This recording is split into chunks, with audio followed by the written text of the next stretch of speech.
Sigmund Freud, el psicoanálisis, modelo dinámico de la mente.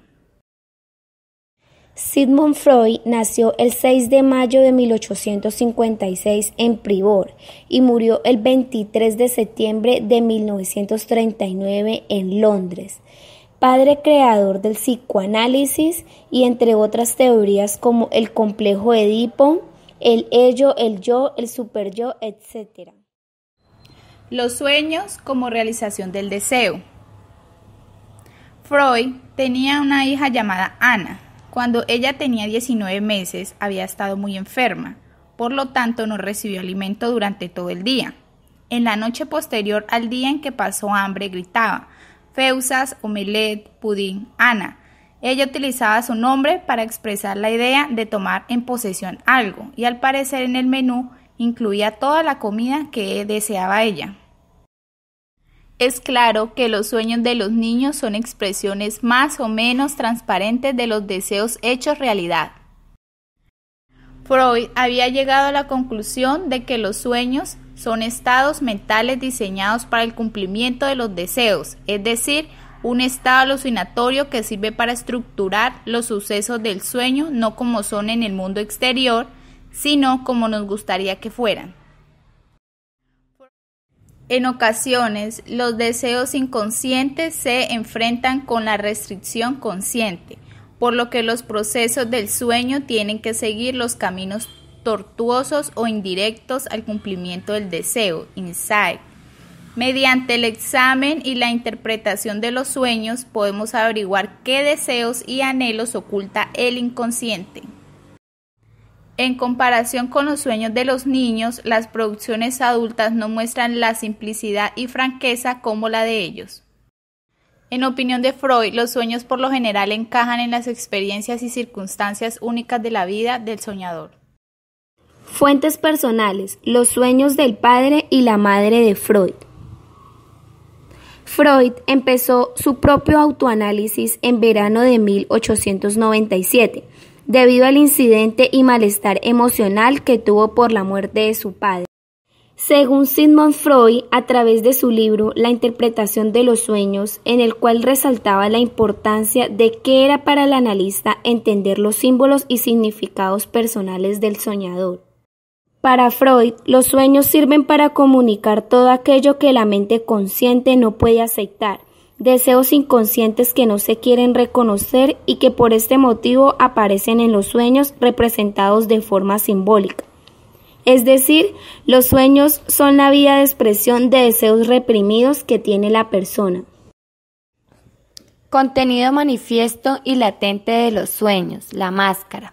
A la luz de la naturaleza disimulada del cumplimiento del deseo, el sueño adulto, incluso es la descripción más elemental del proceso del sueño, el cual se debe incluir una distinción entre el disfraz y las ideas menos accesibles que están detrás de la máscara. El contenido latente es el conjunto de significaciones a las que conduce el análisis de una producción del inconsciente. Especialmente el sueño siendo la verdadera experiencia, deseos, vivencias que motivan el sueño y el objeto de interés del terapeuta en la terapia psicoanalítica. El contenido manifiesto es un material elaborado a partir de los deseos y experiencias reprimidas mediante los distintos procesos de elaboración de las imágenes y sucesos que se imaginan mientras se duerme. La máscara consta de vistas, imágenes, ideas, sonidos y olores recordados que componen su drama. Debajo de la máscara de elementos recordables se encuentran los impulsos perversos e inaceptables, igual que los criminales enmascarados. Principio de la realidad. Para Freud, este principio se refería a la forma en la que el yo busca satisfacer las demandas instintivas de manera segura y eficaz en el mundo real. Generalmente tiene que ver con las pulsiones agresivas y sexuales. Freud le adjudica al ser humano una naturaleza agresiva que se desencadena por medio del deseo y el principio del placer, pero es el principio de la realidad que puede encauzarlo gracias al superyo que persigue un yo ideal. Los significados del inconsciente en el psicoanálisis. Freud distinguió 3 formas en que se empleaba el término inconsciente en el psicoanálisis: descriptivo, dinámico y sistemático. El descriptivo indica la existencia de ideas que no están en la conciencia. El dinámico, para mantener esos recuerdos fuera de la conciencia se requiere un gasto continuo de energía. El sistemático, el consciente debe concebirse como un sistema único que opera de acuerdo con sus propias reglas de conducta locales lado a lado con otros sistemas de la mente. Metapsicología de la represión. La represión es un mecanismo de defensa que consiste en expulsar de la conciencia deseos, sentimientos o pensamientos. Para Freud, la represión era una estrategia para hacer inconsciente todo el contenido mental inaceptable. El proceso de represión requiere que el sistema preconsciente impida que el impulso inconsciente entre a la conciencia, retirando una cantidad de energía mental denominada catexia. Las pulsiones del inconsciente. Las excitaciones, el impulso, deseo y tensión, Freud la llamó por el término de pulsión. Freud hizo 2 distinciones entre el estímulo y pulsiones. Los estímulos físicos inciden en el organismo desde el ambiente externo, mientras que los impulsos pulsionales se desarrollan dentro del organismo.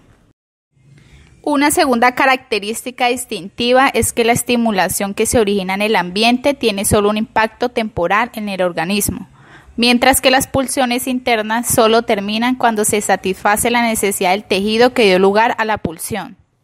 Entonces, para Freud, el concepto de instinto era tanto psicológico como biológico en la frontera entre los fenómenos corporales y mentales, siendo una pulsión una representación mental de una necesidad física o corporal. Características de las pulsiones. Presión. Es la fuerza o potencia que hace la pulsión a la mente. Propósito. Son todos los impulsos que tiene una persona para llegar a una meta o a un propósito. Objeto. Para que la persona llegue a obtener el propósito o meta, debe tener un objeto concreto, el cual sea el impulso para llegar a la plena satisfacción de cumplir su propósito. La fuente de las pulsiones reside en los procesos físicos, químicos del cuerpo. Modelo estructural de la mente. La teoría que desarrolló Freud decía que la personalidad consiste en 3 componentes: el ello, el yo y el superyo, los cuales representan los 3 niveles del funcionamiento psíquico: consciente, preinconsciente e inconsciente. El ello funciona a nivel inconsciente, parte primitiva y desorganizada de la personalidad. Su propósito es la búsqueda del placer. El yo funciona a nivel consciente. Es una manera de equilibrar los impulsos sometidos por el ello. Controla las decisiones y acciones.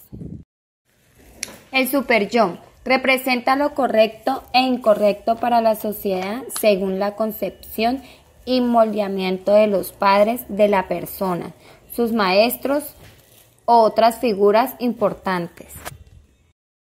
Evaluación del psicoanálisis teórico. Se evalúa el psicoanálisis clínico en términos de la refutabilidad científica, la concepción de agencia humana como pasiva, excepto por la mera existencia del propio psicoanálisis y su reconocimiento de los aspectos nomotéticos e ideográficos de la personalidad humana. Algunas de las contribuciones perdurables del trabajo de Freud fueron: primero, estableció que muchos trastornos que antes se consideraban orgánicos en realidad tenían causas psicológicas, es decir, tenían que ver con las experiencias personales de un individuo. Segundo, demostró que la psicoterapia verbal o cura por la palabra puede ser una forma de tratamiento psíquico en lugar de una medida de intervención física.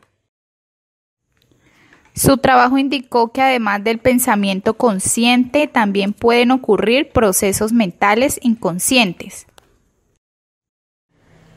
Su trabajo señaló la importancia de las pulsiones, en especial de la pulsión sexual, en la estructura humana. Destacó el insight y la actividad de los propios pacientes para encontrar respuestas a sus problemas. Muchos de sus conceptos, como el de transferencia, transferencia, mecanismos de defensa, etc., son útiles y tienen relevancia mucho más allá de los confines del psicoanálisis.